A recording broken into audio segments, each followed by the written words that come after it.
semuanya, apa kabar? Balik lagi di channel YouTube Nay. Video kali ini akan sedikit berbeda dari video biasanya karena sesuai judulnya Nay mau sharing mengenai cedera ACL.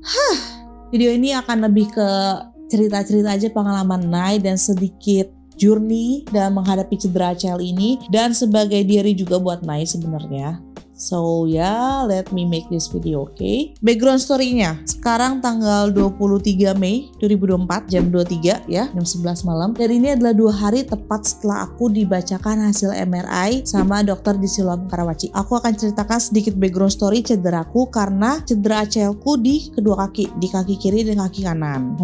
Seru kan? Jadi long story short, aku kena cedera ACL tuh kemungkinan di tahun 2013 ketika aku masih jadi atlet taekwondo. Nah, di 2013 ketika cedera itu sakitnya parah banget. Saat itu posisi kakiku tuh mau nendang muter gitu. Jadi kayak ini lutut anggap begini kayak keputer gini. Tapi yang atas ketinggalan jadi kayak melintir gitu. Dan itu sakitnya parah banget. Dan saat itu karena aku masih jadi atlet, ketika aku latihan ya sudah aku cuma telan aja dan aku cuma urut. Saat itu aku gak kepikiran untuk cek MRI atau ke dokter ortopedi, tidak. Saat itu cuma kepikiran urut aja. Dan akhirnya setelah SMA, itu aku kena pas SMA, which is belasan tahun lalu, di tahun 2015 atau 16, aku tuh MRI ketika aku lagi kuliah di Surabaya. Nah, MRI saat itu aku pakai BPJS dan itu full cover semua, aku sama sekali gak bayar. Nah, sebelum MRI kan kita ketemu dokter ortopedi tuh. Dokternya ngecek lah lutut ini. Jadi kayak digeser-geser. Ini masih ngomongin lutut kiri ya, yang cedera lutut kiri pertama. Geser-geser, terus dokternya bilang, oh sepertinya ini ada otot yang sobek. Dan biasanya kalau otot sobek itu nanti akan diharuskan operasi untuk mengisi yang sobeknya itu, gitu kata dokternya. Lalu setelah itu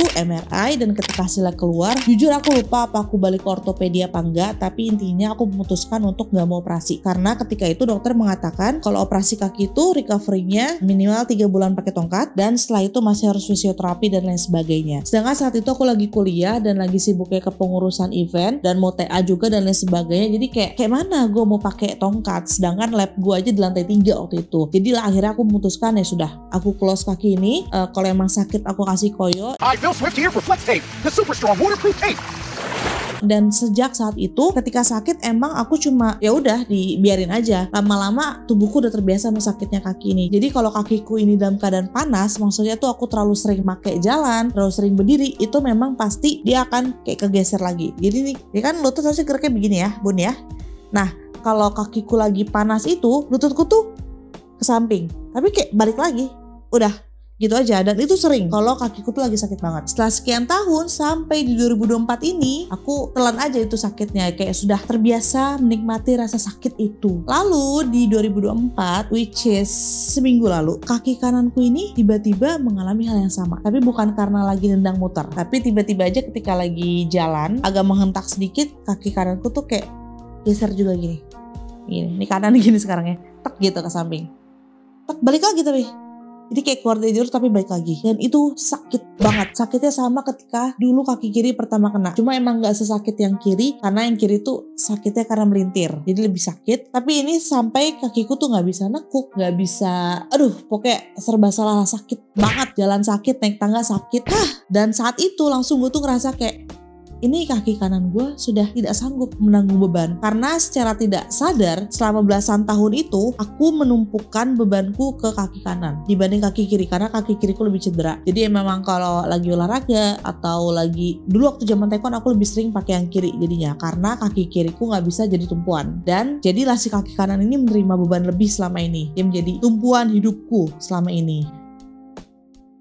Dan dia kayaknya si kaki kanan ini sudah capek, akhirnya begitu juga keadaannya. Nah, ketika kaki kanan ini mulai kena, aku langsung cek ke rumah sakit Siloam Karawaci, minta MRI. Karena aku yakin something is wrong with this foot. Nah, akhirnya di MRI, hasil dari cederaku adalah kaki kananku ini parah statusnya, kaki kiriku parah banget. Jadi kaki kanan ini kena ACL-ku parsial, belum sampai putus. Kaki kiriku ACL-nya putus, meniskusnya kena robek 2. Ada, nanti aku kasih foto hasilnya di sini ya. Dan saat itu dokter ortopedi langsung nyuruh aku untuk operasi. Waktu aku cek MRI ini, aku di cover sama insurance, tapi insurance-nya emang agak kurang bagus. Jadi untuk MRI cuma di cover 1 juta. Padahal MRI kanan kiri itu totalnya 8,7, jadi aku akses lagi sendiri, akses pribadi. Nah, setelah dibacakan hasil MRI sama dokternya yang tadi aku bilang itu, aku auto menangis. Karena yang saat itu aku pikirin adalah dengan recovery yang 6-9 bulan untuk satu kaki ya, aku harus operasi dua-duanya. Itu kayak mana anak-anak sama laki gue? Anak-anak gue ini sama siapa? Anak aku tuh yang gede 3 tahun, yang kecil masih 11 bulan. Bulan depan baru setahun dia. Terus kalau emaknya harus recovery segitu lama menggunakan tongkat dan lain sebagainya, dokternya sudah menjelaskan kan, oke nanti 3 bulan pertama kemungkinan masih pakai tongkat, terus pakai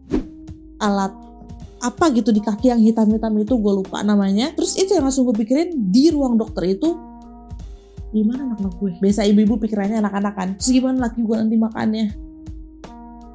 Which is harusnya ya udah gak usah dipikirin. Nah setelah konsultasi dengan dokter itu, yang mana dokter menyarankan untuk operasi satu kaki dulu, baru nanti kaki satunya. Gak boleh dua-duanya langsung, karena kalau dua-duanya tidak memungkinkan gitu kan. Lalu akhirnya dokter menyarankan untuk langsung membuat surat rujukan ke rawat inap untuk operasi biar langsung confirm ke asuransi apakah di cover atau tidak. Nama operasi yang akan aku jalanin ini itu udah ada di surat operasinya, jadi aku lihat dari sana. Nah ketika lagi ngurus rawat inap itu dikasih tau lah estimasi biayanya itu sekitar 102 juta, belum termasuk kamar rawat, belum termasuk visit dokter, belum termasuk termasuknya, itu cuma operasinya aja, bla bla blanya tuh banyak sekali. Jadi kalau gue riset gue udah tanya-tanya juga, sekitaran 130 jutaan mungkin habis satu kaki, termurah itu ya, mungkin bisa lebih dari itu. Dan saya 2 kaki bun, 2 kaki.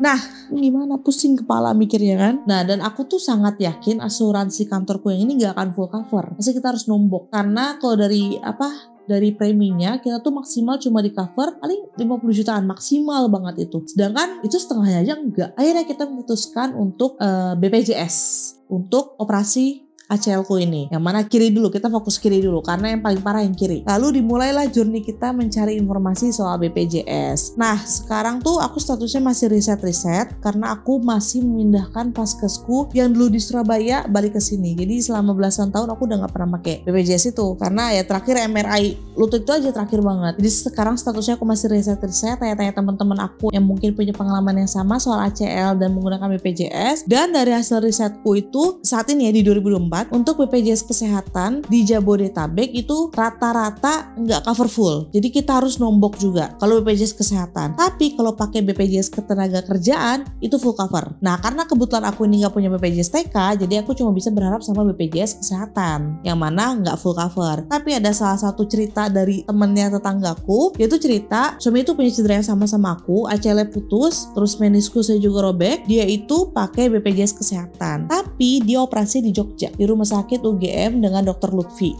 Jujur aku belum coba, aku cuma dikasih tahu sama dia ya, ini pengalaman dia. Dia di sana itu full cover pakai BPJS Kesehatan karena relatif lebih murah di sana ya. Aku juga udah nanya ke rumah sakitnya lewat WA dan dia bilang untuk biaya operasi ACL itu di 60 juta, which is jauh lebih murah dibanding yang udah aku tanya di Karawaci. Jadi kemungkinan aku akan menggunakan opsi operasi di Jogja itu. Dan ini masih dalam proses riset dan nanti mau ke fase ke-1 dulu, minta rujukan dan lain sebagainya. Dan jujur dari sini tuh aku sempat menyesal jadi atlet 10%-nya. Nah selama beberapa hari kemarin tuh aku sempat nangis banget. Karena itu tadi aku mikirin anak dan suami aku. Walaupun akhirnya suamiku, keluargaku semua mendukung aku untuk melakukan operasi secepatnya. Dan dari dokter juga bilang secepatnya karena hitungannya masih muda, sebelum terlalu tua. Karena takutnya efeknya kalau kita biarkan terlalu lama malah pengapuran nanti tulang rawannya. Karena kan ACL ku udah putus, jadi bisa tergesek-gesek, pengapuran, ujung-ujungnya malah harus ganti lutut, diganti yang besi gitu loh. Ada di foto seperti ini. Dan akhirnya aku memutuskan dengan amat sangat berat hati, mungkin aku bakal jalin operasi dan sangat berharap semoga di cover sama BPJS. Karena mahal banget ya bun, 2 kaki harus diurus. Jadi begitu journey aku sampai saat ini di tanggal 23 Mei dan mohon doanya teman-teman semoga nanti lancar urusan operasi dan sebagainya.